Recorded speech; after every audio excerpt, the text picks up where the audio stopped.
Hi, welcome to the Miller Life Kitchen. Today I am bringing in my first installment in the collaboration with Jenny at JENI'S Scratch Made Kitchen, as well as 16 other channels. We are doing a collaboration called Plan to Can. It's for the month of February, and we will be giving away amazing prizes. Check out in the description box all the details and the channel playlist, and keep watching all month long. Like and comment to get your name entered in the drawing for all the prizes. Today, my first installment is beef and sweet potato stew. It is excellent. It is an amazing, excellent recipe. I am using a recipe from Angie Schneider's Pressure Canning for Beginners and Beyond recipe book. I love that book. She has so many amazing recipes in there. I've done quite a few of them, and I love bringing them to you because they always turn out really, really good. So let's get started, and good luck in the contest. So here's how I do my canning. When I can, I get all my ingredients together, and I go through my recipe, get everything set up, and that's how I know I have all the ingredients I need. And it just keeps everything methodical and you don't miss anything. So with our recipe, I am using this book, and I have the recipes set out for me right here. All the ingredients you need are, this is 3 pounds of stew meat. You'll see some look a little cooked. I had to finish thawing it out in the microwave, so some of them got a little, you know how they get a little brown when you do that. This is 3 pounds. I think it's a little bit more though, maybe up 3.25. Sometimes I weigh it, but I know it was just a little bit over. And this is 1 pound of mushrooms, so it's basically 1 pack of mushrooms. These are my sweet potatoes that I grew myself. It's, I believe this was three sweet potatoes, a little bit larger ones. And it is 3 cups of sweet potatoes, 1 cup of carrots back there, and 2 cups of onions. And then for spice, this is salt, pepper, thyme. In each jar when we pack them, we are going to have 1/2 of a bay leaf because I'm doing pints. Then there's 6 cloves of garlic, 2 tablespoons of tomato paste. This is bouillon, beef bouillon, because I'm going to take my 6 cups of broth. I'm going to be making that broth. So this is Knorr beef bouillon. This is gonna make my broth. And then I have a 1/2 cup of red wine. And that is all the ingredients. So how we're going to begin is we're going to be going over to the stove. I have my stock pot on the stove over there, and I have some olive oil in there. So we're going to start with browning the meat. So I'm gonna sear this meat, get it browned up nice. All right, this has been about, I don't know, I'd say 4 to 5 minutes, kind of browned it up. Now we're going to be adding in our liquids. So I'm going to be doing my 6 cups of broth, which is 6 cups of water. And then when it warms up a little bit, I'm gonna add the bouillon because it dissolves better that way. I'm gonna do the wine, that was 1/2 cup. And then our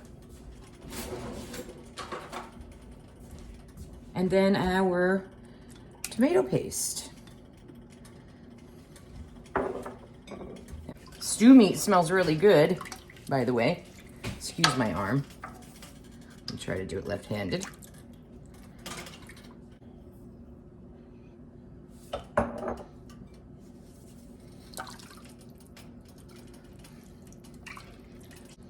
Okay, bouillon's incorporated.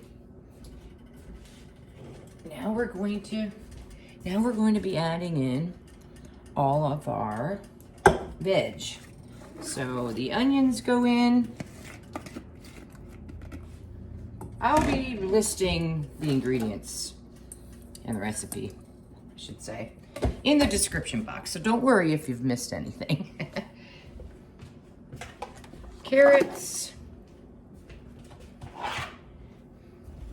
And the sweet potatoes. What's so exciting about this is This year was my first time doing sweet potatoes and potatoes. And I did pretty well for the first timer. I did it all in grow bags. Put our garlic in. Where's my littler? Here. Yeah, that big old. That wasn't quite doing it, was it? All right, excuse my reach. This is your salt, pepper, and thyme. And the bay leaf, remember from the beginning, we're going to be adding that to our jars. Bring this up to like a medium boil and then simmer it. And then we can start packing the jars up. Okay, we're back.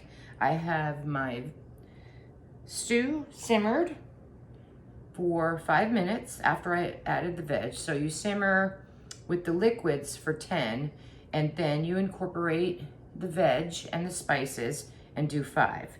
So that is all finished. Now we're gonna start canning it up. Now I wanted to show you my little setup, and this is how I kind of stay organized. And especially if you're a new canner, it's a great way to stay organized. Have everything set out before you begin and be methodical about it. That way you don't miss steps. Also, if you were wondering, can I just put all of this raw pack in a jar? The reason I would say no is if you want to do safe canning, your kitchen, your rules, but my rules and my kitchen is safety. And I urge everyone to, if you're new, purchase this book. We are giving a few away, so that's one of the great things about the collaboration is there's a lot of great prizes. But this book will tell you everything you need to know. So can you raw pack meat? Yes, you can, but that's alone. The sweet potatoes are not canned the same way that a white potato is. They are more fibrous, they are thicker. I mean, just cut one up and you'll obviously, just cut one up and you'll know that it's not the same as a white potato or yellow potato or whatever. A potato that is not a sweet potato or yam. These are actually sweet potatoes. They are more fibrous, they are more hard, so they always should be steamed or boiled and previous to canning. So that's one thing in this recipe. The sweet potatoes should be blanched first. Mushroom is the second ingredient that needs to be blanched first before you can it. So like I said, I urge you to get one of these books, read all the things that are done with canning. And if you're wondering about a recipe, you always go, okay, what ingredients do I have in here and how should they be canned if they were set alone, and then kind of incorporate it. But anyway, that is how I look at recipes, and I take no one's word for it. I look up and I research. So that's what I urge you to do. So anyway, moving on to canning. I am doing, this recipe says it is either 4 quarts or 8 pints. I am doing pints because I think this is a great thing to just grab and take for our lunches at work. So I am doing pints. I have 4 wide mouth and I actually have 5 regular mouth all ready to go. I did do a sani rinse in my dishwasher, and then because of doing videos, it takes a little bit longer. I did take them out, but I do have hot water in them back here in my sink. Actually, let me just turn you up a little bit. I do have them in my sink with some hot water in, and then you'll see I'm gonna put my canner on the stove now that it's free and get that warming up. And then I have this here, a quart jar. I'm just going to save the water, so I'm not wasting water. That's basically all I'm doing there. But yeah, so now I'm going to put this pot on my stove and get it warming up because you want your canner to be warming up. This is a hot pack recipe. So temper your jars for sure. and have them that they have been tempered. That way you don't have a chance of your jars cracking while you're filling them. Because we're putting hot liquid, you want a warm jar.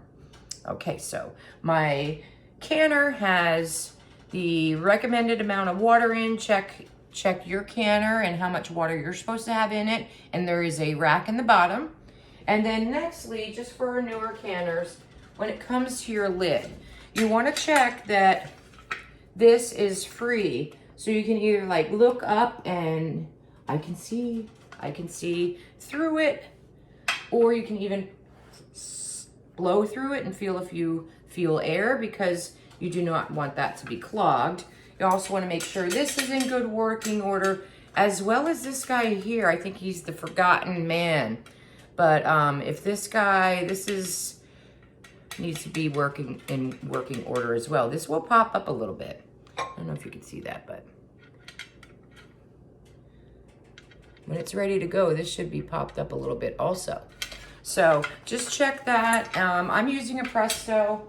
I am doing my small Presto, which will be perfect for this recipe. And so now we're gonna fill our jars. All right, so I have everything organized here. Bay leaf. Oh, let me bring it down again. Come on back down. Okay, so I'm gonna put my half a bay leaf in there. And now I'm going to get my stew in here. We're going to 1-inch headspace.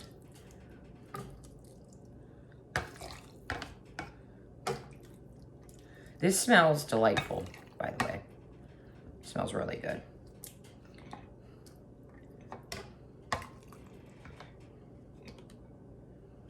This particular funnel I really like, but I always have to like lift it up a little to kind of see where I'm at, because it actually does a really good job of covering the rim and everything. But then I go, oh, well, I'm not sure. Is it where I want it to be? Now, debubbling. That's our next thing that's really important. This takes any trapped air out, and this can change your headspace. So always recheck it after you debubble. This actually is good. Put this here. And now I am going to wipe my rims. I'm just using water. You want this free of debris or oils. I don't really use vinegar too often unless it's really something pretty sticky. So I just make sure my rim is free of anything.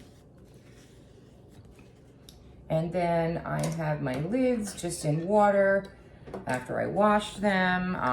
No, it's not, I don't boil them or any of that. And then you put your ring on. And into the canner it goes. Okay, next jar.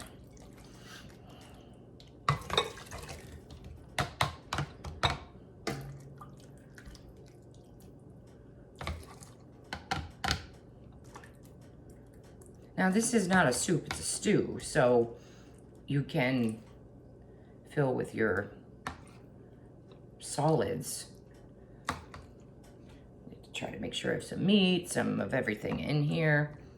If you don't like mushrooms, what I would do is just eliminate them and maybe just do more carrots. But we like mushrooms, so. Debubble, see where I'm at. Need to take something out of there, I can see it already. Yep, just maybe take out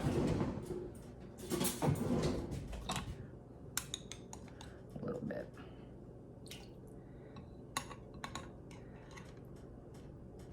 Yeah, that's better. Gonna debubble again. Set that there. This canning mat's beautiful, isn't it? This, Jenny actually made me this about 2 years ago. I try not to use it with anything that'll stain it though, because I'd hate to wreck it, you know? But I thought in light of it being a collab with Jenny, I should use her canning mat. I almost forgot the bay leaf, so maybe I should put it here. See? All right, so we're gonna put the lid on and our ring and into the canner. All right. I'm gonna keep going and I'll be back and I'll let you know how many pints I end up with. So I'll be back. I ended up with 9 pints. So I will get the lid on and we will start bringing everything up to pressure, and I will be back to show you how that process goes.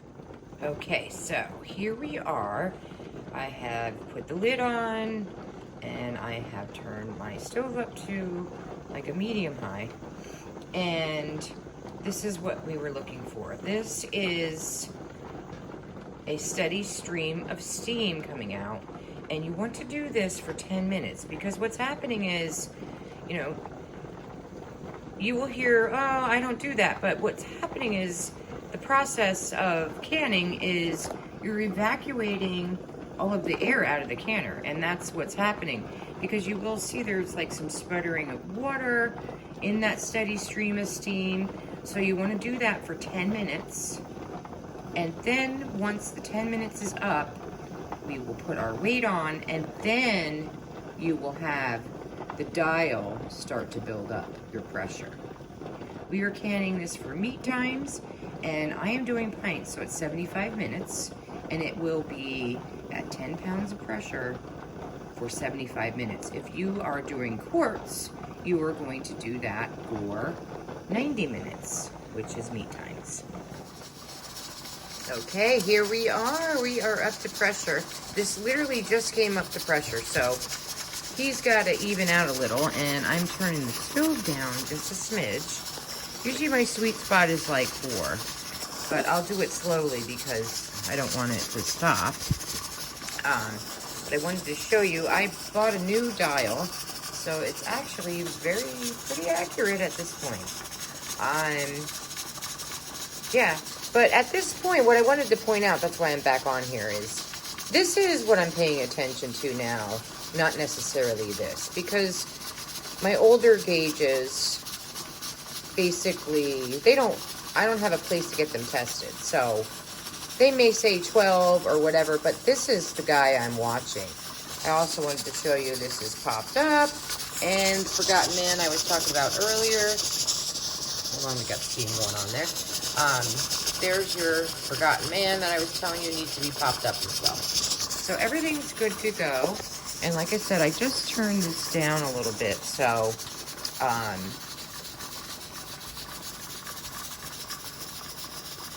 yeah, the hula dance is going to get a little bit less rocky.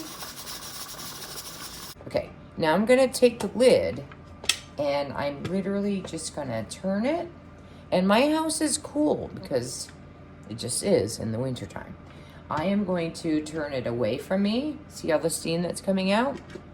And I'm just going to set it ajar for a few minutes.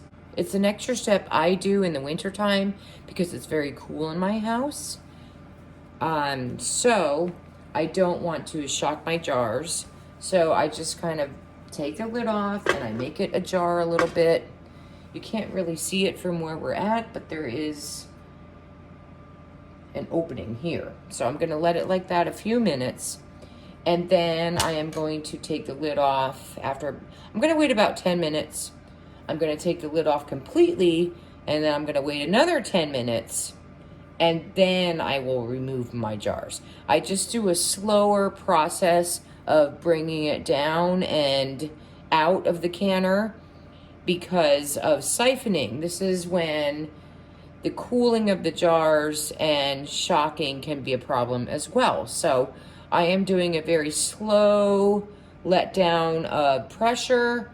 I'm doing a slow cooling process and getting out the jars. So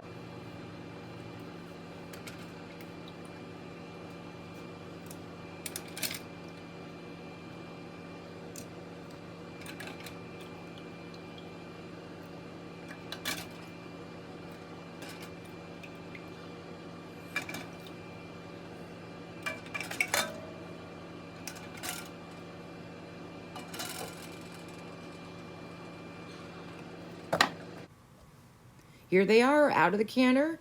Now I'm going to let them sit for 12 to 24 hours for sealing. Once they're all sealed tomorrow, I will take their rings off, wash them up really well, and they're ready for the pantry. So that's it for me today for the Plan to Can first installment beef and sweet potato stew. Now guys, when you open this, it's so easy. You could either thicken this up or leave as is. It's really good, not thickened. See you next time at the Miller Life Kitchen. And don't forget to check out all the other channels, comment for your chance to win amazing prizes. Pressure canners, steam canners, books. We've got a lot of great things happening. So we will see you all month at Plan to Can. Have a great day, and I'll see you next time in the Miller Life Kitchen. Thank you.